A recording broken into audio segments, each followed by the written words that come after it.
Here's the Coleman 12-cup stainless steel coffee percolator, which is one of the 9 best camping percolators that I review on this channel, and we'll be testing brew time, usage, capacity, and lots of other cool stuff in this video.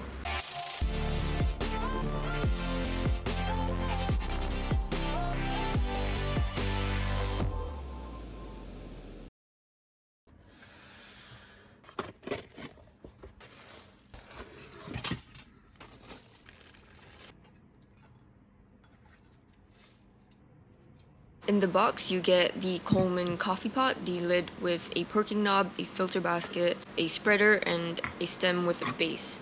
I paid about $47 for it, but I think I just happened to buy it when it was more expensive. For the updated price as of now, you can use the affiliate links in the description below to check it out. Here are my personal measurements of the Coleman 12-cup stainless steel coffee percolator. Length from handle to spout, about 9 inches or 23 cm. Diameter of lid, about 5.5 inches or 14 cm. Diameter of base, 6.5 inches or 16.5 cm. Height from base to perking knob, 9.5 inches or 24 cm. Weight, 1,025 grams or 36.2 ounces. For a size comparison, here's what the Coleman percolator looks like beside a 32 ounce and a 16 ounce Nalgene bottle from the side, and from the top it says China here at the bottom of the pot and made in China on the sticker packaging. There were no official instructions that came with this Coleman percolator, so if you're interested, here's how I make my own percolator coffee. For me, I use 6 ounces of water for 1 cup of coffee. I grind my medium roast coffee into a coarse grind. I use 10 or 11 grams of grounds for 1 cup of coffee, and I pour it into the filter basket. Next, I place the stem, filter basket, and spreader into the coffee pot, close the lid, and place the Coleman stainless steel percolator on the stove. My personal preference is to bring the water to a boil on medium heat, and when it starts boiling, you can see the water perking in this transparent knob. After, I usually lower the heat slightly to a medium-low heat and wait about 7 minutes before turning off the heat entirely. Then I let the percolator sit for a few extra minutes to allow the water in the filter basket to drain out and the grounds in the coffee to settle at the bottom before pouring it out to drink. This is just how I do it and how I use all my percolators, but feel free to do whatever suits you best. For brew time, I looked at the time to first perk, which is the amount of time it takes for the water to start boiling. At a 3-cup capacity or 18 ounces, it took 6 minutes for the water to boil. At a 6-cup capacity or 36 ounces, it took 6 minutes and 45 seconds for the water to boil.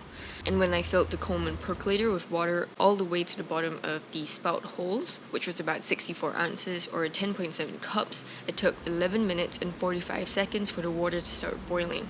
Bear in mind that these are estimates and can change depending on different factors like the temperature of your water, the surrounding temperature, the amount of heat you use, and stuff like that. I used tap water at room temperature and brought it to a boil on medium heat. After the water started boiling, I let the coffee percolate for about 7 minutes on medium-low heat. This Coleman stainless steel percolator is marketed as a 12-cup coffee percolator, but the maximum amount of water it could hold without touching the spout holes is about 64 ounces or 10.7 cups. Also, with these 64 ounces of water, the Coleman percolator started boiling over at about 3 minutes of percolation on medium-low heat. So, maximum capacity is actually less than 64 ounces. So I tried 10 cups of coffee instead, or 60 ounces, and the Coleman percolator did not boil over. On the other extreme, what is the minimum capacity? When I tried brewing just 3 cups of coffee, or 18 ounces, here's what my brew looked like. Definitely not coffee. This is because there wasn't enough water to go up the stem and spread over the grounds. My 32 grams of coffee grounds were not fully used. The same thing happened when I tried brewing 4 cups of coffee or 24 ounces. At 5 cups of coffee or 30 ounces, my brew started looking like coffee, but tasted a bit diluted. So minimum capacity for my Coleman stainless steel percolator is 6 cups or 36 ounces. It worked perfectly and brews a real tasty coffee. I also thought that the filter basket is a bit too small for 10 cups of coffee for me. When I packed it to the brim, it could hold at most 111 grams or 3.9 ounces of coarse grind coffee. At this amount, I think it was already a bit too full and the lid did not close properly. Personally, I would not fill it to the brim because when water comes up from the stem and spreads over the grounds, the filter basket will overflow and grounds will get into the coffee. I usually give the water about 15 grams of space, so I would put no more than 96 grams of coffee, which is about 9 cups for me. The Coleman percolator only comes in this capacity, there are no other bigger or smaller options. The Coleman stainless steel percolator does not have any scale or cup level markings on the inside or outside of the coffee pot, which is a little inconvenient. The handle isn't heat resistant, so it gets really hot after percolation. Also, it's not a comfortable handle for such a heavy pot, but I found that using a cloth around the handle really increases comfort and cuts out the heat. There's a small notch on the lid here. I usually align this notch with the spout, and I can pick up the entire pot with just a knob. This notch essentially keeps the lid tightly closed even when pouring. It can be a bit difficult to open, but I found that it's easiest when you apply a bit of pressure forward toward the notch and lift the lid from the back. The Coleman percolator comes with a transparent perking knob so you can tell when the water starts boiling and also the color of your coffee. It also has a wide base, so it's pretty sturdy on the stove. And because I use a coarse grind, only a minimal amount of grounds got into my last cup of coffee. If you find grinds in your coffee, you can either wet the filter basket or use coffee filter paper to line the basket. To clean up, just toss the grounds and run water through all the components of the Coleman stainless steel percolator. They can be taken apart easily for a good washing. I found that percolating water is more effective at getting rid of the coffee bean oils. It also seems to be dishwasher safe from the reviews. The entire Coleman coffee pot, including the handle, is made of stainless steel. The outside isn't exactly a mirror finish, but it's pretty close to that. The finish on the inside is decent too, and there's not much staining even after using this multiple times. The stem, filter basket, and spreader seem to be made of the same stainless steel, I think. At least it's not aluminum for sure, and it's pretty sturdy. The perking knob is made of glass. I think the quality of all the materials used is great, but the design might not be so well thought out. Whenever I screw and unscrew the glass knob, I can hear it scraping against the sharp stainless steel rim. This part of the knob that meets the rim is now uneven because of the scraping, and sometimes I find metal flakes on it. To be fair, the glass knob is actually very thick. It's thicker than all the other knobs on my 9 camping percolators. But even so, Coleman recommends not screwing in the glass perking knob too tightly. I think because it expands when it gets hot. I find that loosening it by 1/8 to a quarter turn is good. This gives the knob a little bit of wiggle room to expand when hot. Half a turn is a bit too much for me because I don't like it too loose. Also, the filter basket and stem don't sit firmly inside the pot, and it rattles about when I shake it gently. As with all other Coleman products, I think this should also have a 1-year limited warranty on it, so you can probably get your glass knob replaced by writing in.